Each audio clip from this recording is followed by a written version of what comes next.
Hello, you wonderful people, and welcome to another episode of Not Too Comic Book. This being a show where I talk about TV shows that are adaptations of comic books. For today's episode, I'm going to talk about Season 1, Episode 4 of School Spirits. A lot of really interesting things went down in this episode, so let's break it down. So in the aftermath of last episode of Maddie and Simon hearing that conversation, at least half of that conversation from Anderson, they're trying to figure out, okay, we need to be able to break into his phone to figure out like who he might have been talking to, but Maddie can't access it because she doesn't know his code, and he's like, come on, check your email or something. I even love it's like, Simon, tell him to check his email. It's like, yeah, let me tell this teacher randomly out of nowhere, check your email or whatever. It's like, why would you? So Simon tries to steal the phone, tries to put in the passcodes, but he has to toss it later when Anderson's trying to like, oh, find my phone app. So it's like, okay, he's kind of screwed in that department. So he just like randomly tosses it at one point. So I thought that was really interesting.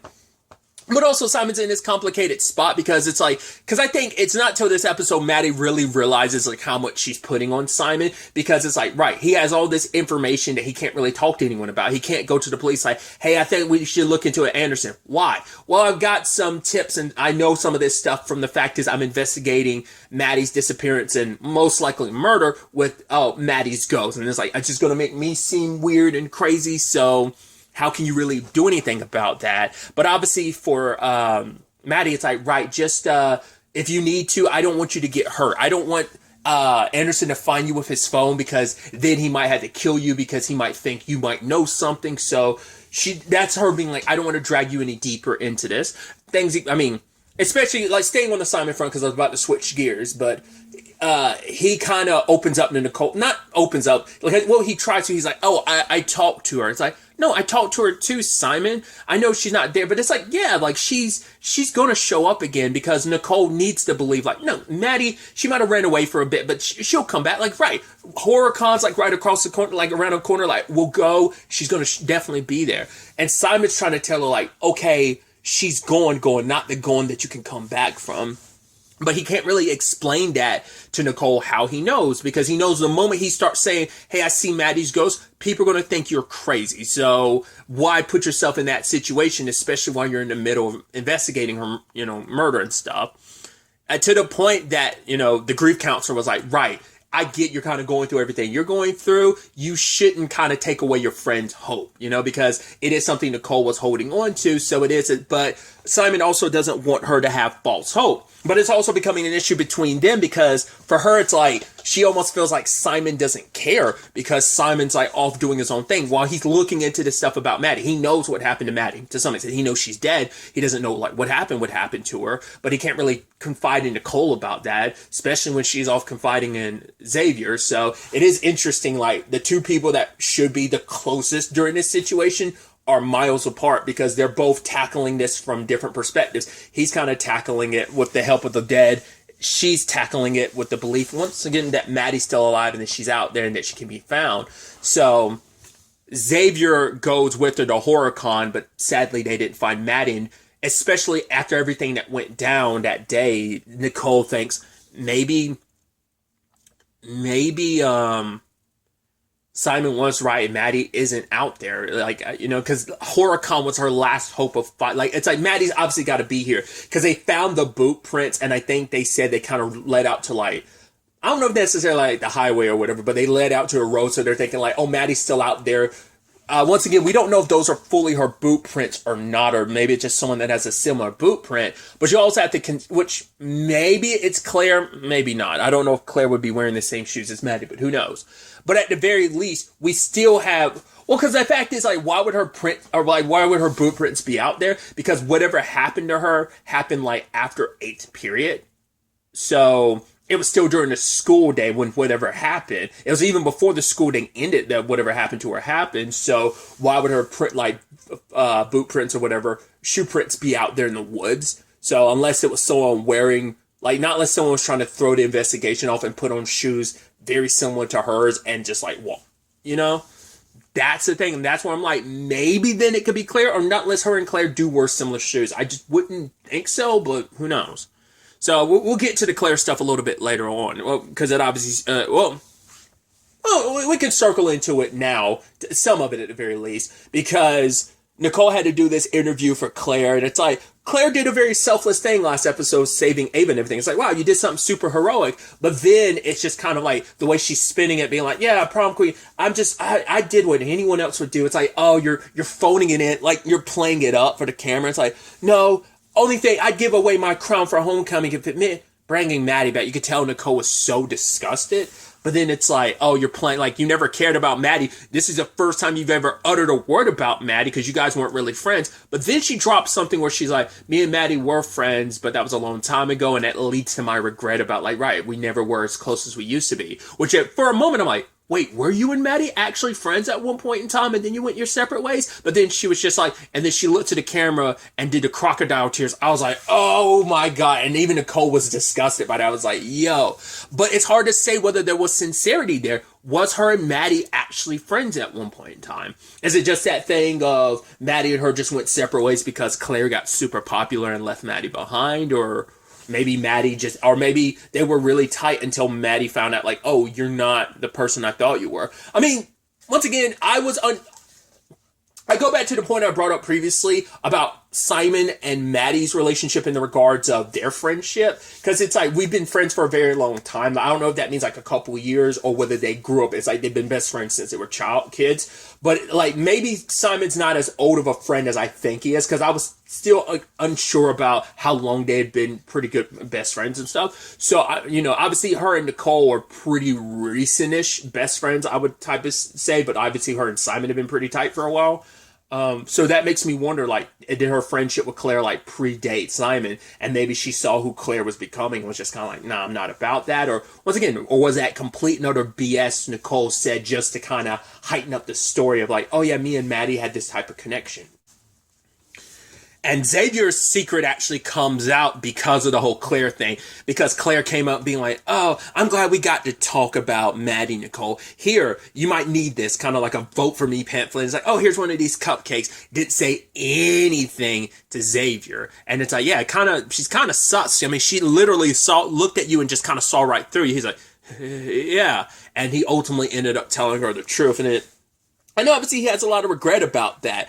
It's just kind of like, why did I do that? I'll never get a chance. I mean, because he doesn't know that he doesn't know that Maddie died not knowing the truth. She knows the truth now as a ghost, but she didn't know it and when she was alive. And now he's worried, like, what if she did? And because Nicole put it on him that, like, right, you were supposed to protect her, supposed to look after her. She's saying that double to him and to herself because she's like, you're her boyfriend, you're supposed to protect her, but I'm also one of her best friends. I should have been there. Like, if something was wrong, I should have known, and I didn't see any signs. So I'm sure for Nicole, it's like, and that's what they're probably reveling in. Not reveling is not the word, kind of drowning in their inability of, like, this is someone we cared about. We failed in some regards. Like, I'm sure, like, Xavier kind of failed more than anyone considering he was cheating on her. Especially that cuts even deeper if the whole thing about her and Claire being friends in the past kind of makes that, because then it makes you almost go, did Claire do that just to get back at Maddie? Or was it a situation that she legitimately just connected with Xavier and it just happened to be, he just happens to be Maddie's boyfriend? I don't know. But either way, other than that, Simon himself kind of got thrown into the deep end because of all this, because he ultimately ends up telling the principal what he said about, like, right, what I found, obviously leaving out certain details, but about the money he found and all that about Anderson. But that kind of blew up in his face when the cops want to question him, because now they're wondering, oh, like, you gave this evidence in Anderson. I'm like, yeah, but Anderson, it's like, I guess Simon couldn't really say, like, well, Anderson told me I asked him if he was going to turn it over to you guys. He turned it over to you now. He's had it before now. And it's like, he had to also be careful about, like, I didn't trust. It's like, oh, who's we? He's like, no, there's no we. He's like, I just didn't know if I could completely trust him. He's the only one that also told me not to fully trust the cops. We had to make sure, we had to wait until we found out who we can trust. So, but now they're all looking at Simon like, oh, we know the truth. She was going through some stuff, so of course she would turn to her best friend to cover her disappearance, like that she's actually running away. Also, the actress who plays the cop, I was like, wasn't there something fairly recently I saw her in? Because the first thing I ever saw her in, wasn't she in something fairly recently? I don't remember. There's a short-lived Canadian show that only had one season called Ghost Wars. I know she was a Marinette. My first introduction to her, I forgot her character's name. She was in the show, another sci-fi series, Continuum, back in the day. God, I feel like there was something not super recent. Didn't she date? I don't know if they're still dating or not. I think that might have broken off. Maybe. Wasn't it Riverdale that I saw her in fairly recently? I think she was dating Archie's mom, Molly Ringwald's character. I want to say that might have been her, if I remember correctly. I think they started dating or something. Once again, I think they might have broken it. Once again, I can't remember now. But that might be what it is. I felt like it was something fairly recently. Not like recent, but more recently than Ghost Wars or Continuum that I'd seen her in. But once again, tangents and all that aside. But focusing on Maddie's side of things, she kind of ends up accidentally revealing Simon's secret when Simon randomly runs up to her like, we gotta talk. And then Charlie, Wally, and Rhonda are there being like, wait, what? Obviously Charlie knew, but he's playing like he didn't know. And now they're like, wait, how'd you not tell us that your friend can see? It's like, well, he can, and even later on they're trying to figure out, why is it he can only see her but not us? It's like, well, maybe because of their deeper bonds, it pierces the veils between life and death, so maybe that's what it is. So maybe, like, Charlie at least has someone at the school that could see him if need be. It could be Emilio. They might have to just be in the right spots, because once again, they figured out, was it last episode or episode 2, that it's like, right, because, no, it was episode 3, because of Rhonda's story, it's like, oh, Maddie told Simon, we can, like, the connection is the strongest at places where people have died. Because I guess those points of death created kind of like this, God, I don't know what the word would be. Like, maybe these points of death, like, create, like, an opening between, like, kind of a little, oh God. If you're familiar with his Dark Materials, it's almost like the subtle knife, like finding that little sweet spot and being able to cut into another world in the multiverse. So maybe it's kind of like that, where it's just like a moment of death creates like a, not vacuum, but just a pierce between life and death. And that's why maybe in those places is when that vein of sorts, it's open even more and pouring out, between worlds. I don't know. That's probably not the best, like, metaphor or explanation for it, but that's the best I can kind of do right now. So, either way, obviously they're upset with Charlie for him not telling anyone about this, because it's like, yeah, like, this is monumental, because this is something that's never happened in all the years any of them have been there. There's never been any talk of it. Mr. Martin's never brought it up, so he's never experienced it either. So, but we also got a lot of backstory on Charlie. Like, kind of sadly, it's like, right, I want you to know, like, this feeling how you're feeling right now. You're worried, you're scared, you're feeling alone and frustrated, pissed at yourself. But just know that you're not alone. We're all here with you. Like, the fact is that we've all been in that situation. We all have unfinished business here. And for Charlie, it's Emilio. We kind of like touched on that a little bit in the past. Maybe episode 2 when we touched on that, maybe 3. But we found out like Emilio is someone that just straight up made Charlie feel safe, because obviously he was being ridiculed by other kids at the time for being gay. But then he met Emilio, who was so, as he said, like, so confident, so magnetic, was so open about being himself. Because the sad thing is, Charlie had to deal with all the ridicule of being gay, but none of the joy of being able to embrace it, And that moment they had in a tent together, listening to them song together, and it's kind of like, ooh, you could tell that look on, and we all remember being those teenagers where it's kind of like when someone says something to you and you're really into it, and you're just kind of like yeah. Charlie had that look about him when Emilio was like, oh yeah, like, you like that? And you could tell on Charlie's face, like, yeah, us listening to this song is cool and everything while you're over here laying next to me shirtless. It's like, the typical teenager response type of situation. He's the one that he wanted, Emilio wanted Charlie to kind of embrace it more and be more open and come out fully and embrace it. But one time, his parents had asked him like, "Oh, why aren't you dating?" And Emilio accidentally outed him to his parents because Emilio thought his parents already knew that. Sadly, not everyone, because it seems like Emilio was comfortable with his definitely was comfortable with sexuality. So you can only assume maybe his parents already knew and they embraced him. We have no idea how Charlie's parents felt. The fact is that Charlie was so frustrated meant that maybe they weren't so receptive of it. And who knows, maybe their opinion might have changed like with time. I mean, because it was pretty quickly afterwards that he died, because Charlie's biggest regret is that he wrote a note to Emilio because he was so furious with them, left it in his locker, was like, "I hate you, I never loved you." And the sad thing is, he ate some fries afterwards, which we know were cooked in peanut oil, and he had an allergic reaction and died. And for him, it's like, my greatest regret is like, now I also had to watch as Emilio read that letter, and I never got a chance to tell him I'm sorry. So, like, obviously, he holds so much regret over that. And that's why I'm like, it's pretty quickly, so who knows how his parent, like, maybe his... Like I said, because of his reaction, I feel like his parents weren't so receptive. It's a complicated thing. It was just Emilio he just thought. And even Charlie's like, maybe my parents already knew on some level, but it wasn't like it doesn't seem like it was like a receptive thing. Even if they knew on some level, now fully knowing it, it's a different thing other than speculating and stuff like that. And who knows, all these years later, if his parents are still around, or even if they're not around now, if while they were still around all these years later, like maybe they could have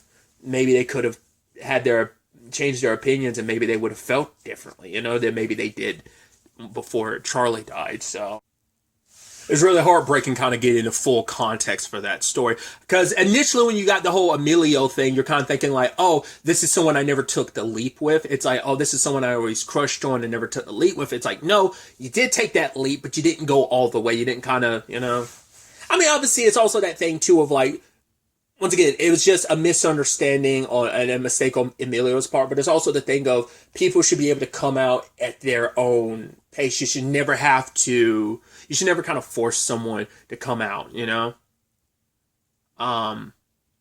some standards, it's like a thing when they're spewing hypocrisy, when like they're doing that behind closed door, but then presenting like an anti-gay like platform, then I think, but even then it's like, I don't even know if someone in the LGBTQ plus community would even be like, even under those circumstances, you still wouldn't out someone, because it's not, the hypocrisy in those type of situations. I don't know if you should out someone, but the general thing is on a just day-to-day basis, allow people to come out in their own terms, in their own time, essentially, but, and like I said, it wasn't like Emilio had bad intentions. He just went, he just assumed that Charlie's parents already knew. Another angle to this to the dead, spirit side of things is Maddie couldn't get any information out of like the circle. And I think it is interesting that yes, there are so many other ghosts at this school, but it is only this group of maybe 7 or 8 that constantly meet together, even after all this time. I mean, we know Janet is at least one that left, so, there might have been like maybe one more. But the fact is that it's like, oh, should we talk to other ghosts? It's like, well, it's a complicated thing, because each one of those ghosts, a lot of them are stuck in their death spirals. Like, basically, they're stuck reliving their death over and over again. And Rhonda kind of compares it to, you should never wake someone who's sleepwalking or whatever, because, or like, in that state, because they might flip out and hurt you because they're confused or whatever. It's like, you'll kind of jolt someone like that too. She even said that it could end up spiraling and affecting you, and you could end up kind of trapped in your own nightmare, I guess, kind of stuck in your own death spiral, kind of relive. Because, like, there's some ghost stuff that has done that. I think that does happen a lot with ghost stuff, is typically you end up getting stuck in your own, like, you relive your death over and over again. If I remember correctly, I know that's how ghosts work in The Magicians, I believe. Maybe in the show Being Human. Not with Being Human. No. Some might be stuck in their death loops in Being Human. I don't remember. how that fully works. I think so, but I don't know. Either way, putting tangents and all that aside, Maddie goes around talking to different ghosts. Gonna have to avoid Dawn because she's kind of no help. Try to go to the marching band, which she did get Dawn's help with that, which I love. I loved Dawn being like, "Oh, I hang around here in the theater section just because people drop like their sweets and stuff." And she's like, "Oh, here's one." Picks one up off the ground or whatever and eats it. It's just like, oh. But she's a 70s kid, so she's very free spirit right there. But she's like, oh my god, back in my day, you'd have to pass a note to somebody, and but now it's like you have MySpace, Facebook, Instagram, Twitter. She's like, you have TikTok, which is basically the new Vine. What happened to Vine? And man, I was like, I don't know. But she helps her go see the marching band, which they're stuck in their thing, and it's just, I even love that Dawn said, there was a drum person. It's like, sadly, that person survived, and that person was the one that kind of kept the group together. So they kind of constantly bicker. So they're probably it keeps them even more so stuck in their routine and in their thing. So she also went to see Mina, who is kind of sad that she was kind of part of the theater, and she ended up dying because one of the headlights from the top ended up falling and crushing her. Maddie tried to approach her, but she was like, you guys don't show any appreciation to me, even though I do everything to make sure none of you die the same way I do. It's like, I protect all of you. It's like, well, I mean, I guess it's, once again, we don't know the metaphysical, they drip it into how this world kind of works, the metaphysical element of it. It's like, well, they can interact with stuff, so stuff still could hurt them. I mean, you can't get more dead than dead, but I'm sure it's still a thing of if one of those lights fell, if she wasn't up there to kind of make sure none of you died the way she did, it still could probably land on you or hurt you and probably maybe bang you up, even though you're a ghost. Maybe any damage you sustain from a ghost because of someone else's death situation could permanently damage you or scar you in some shape or form. I don't know if I'm reading too much into that. It's one of those things where it's it sets up something you're like, I don't know if I should be asking as many questions about that as I do. Once again, I'm always interested in learning the supernatural rules of any series or story, right? Either way, so Mina didn't want to help, but she helps later on when Rhonda, Wally, and Charlie, who all agree, hey, let's keep it hush-hush about this. Let's not tell... It's Charlie had his reasons for it, and it's why are you... It's I guess because it's last thing we want is everyone jumping down your throat about it, so let's keep this tight knit, I guess, until we really properly figure it out. Because Maddie's right, thank you guys for all your help, so I'll end up helping you. I'll end up telling everyone tomorrow, but they're like, yeah, don't do that. Because they end up helping her find out, because she's trying to figure out, wait, the marching band, they're the Blue Devils, but we're, well, not even the Blue Devils, I think just the Devils, but it's we're the Devils. So why, they were the Devils, but why are we the Bandits now? Because after the marching band died, some people believe, oh, it's because you have the devil as your school mascot and symbol and stuff, so rather than it being black ice, on the roads that led to the accident, and even more so, the surviving marching band members didn't want to wear the uniform again. Understandable. So they ended up after that. So that was around 2004. So after that, they've been the Bandits since. But with Mina's help, because they finally show their appreciation to her, and Maddie's saying "Hey, I'm trying to do the same thing, trying to make sure what happened to me doesn't happen to someone else." They end up finding Anderson had been visiting the theater, and she's Mina was yeah, he constantly bangs around and interrupts my work and stuff. They go down below and they find out that and ultimately Maddie reveals this to Simon. Turns out Anderson's, at least, who knows if this is still directly connected to Maddie. Maybe it is. Maybe it's just a whole other thing. But Anderson's shtick is that basically he was in charge of getting the new uniforms made. Well, rather than getting brand new uniforms, he basically took the old devil uniforms and he basically stitched was stitching the new bandit symbol on it to make it seem like they were the new uniforms, even though these were uniforms that were last used in like 2004 that he's just repurposing. And basically he pocketed the 40 grand that was meant to pay for those new uniforms. That's what he's getting. So now we know where the money Anderson got came from as well. So you're like, interesting. But also they still couldn't get into Simon still couldn't get into Anderson's phone. So it's like, right, I'll hand it over to police and kind of leave it to them. So it was a really sweet moment he had with Maddie too, where it's like, right, I can't touch you, but my sweater can. So he ends up putting his sweater on the chair. She ends up picking it up and grabbing it, kind of smelling it. So it's kind of like a little bit of a hug. And Rhonda saw them, and I was like, oh man, is Rhonda going to tell Mr. Martin because of this? But it's like, no. She, in her mind, and I love what she said to Martin at the end. She was like, right, I, for decades, have watched people come and go, throw their caps, hug and cry, yada, yada. I was like, yeah, whatever. It doesn't matter. It doesn't affect me. But it changed when she saw Simon and Maddie, because it was different, because she was like, nothing changes. So she was never worried about it. Things have changed because having someone like Maddie, having the comfort of someone living like Simon, like having that comfort in some shape or form, easing everything that she's kind of going through, I think it made it a little harder on Rhonda.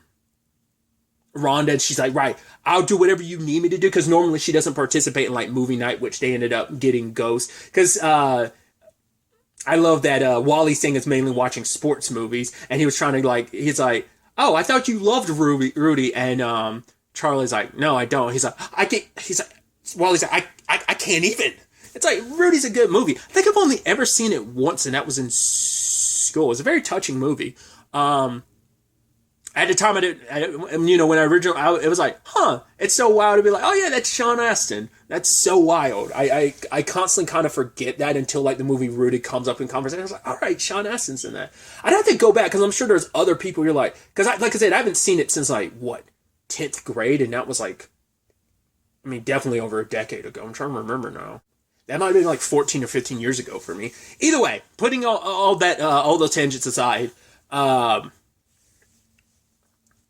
yeah, Mr. Anderson got busted, but luckily Dawn was there, and she says like, hey, I know everyone's passcodes, because that's the way she could keep up with everyone at the school's business and, their social medias and stuff like that. So luckily, Maddie was able to get to Simon before he left the school and ended up telling him the passcode. And the moment they made a call, we find out it went to Claire. You're like, now this is interesting. The thickened plots. So you're like, okay, so what is their connection? Immediately you're like, well, immediately just because it comes up in stories like this. Sadly, it's twisted. It happens in real life too, but you're like, there wasn't something going on between Anderson and Claire, was it? Because it's like, well, now, because it also makes you go like, well, he wanted to be there for Maddie, so maybe he legitimately was just trying to be there for Maddie. People who do sucky things can also do good things too. It doesn't discount everything that they do, but it does kind of stain everything that any good they might have ever done. So for him to also be talking to Claire, which means Claire is the last person he talked to, was meaning like, so Claire knows about the money. So was she a part of the scheme or whatever? For what part would she have in all this? Like, what is she doing in all this? What connection would she have in all of this?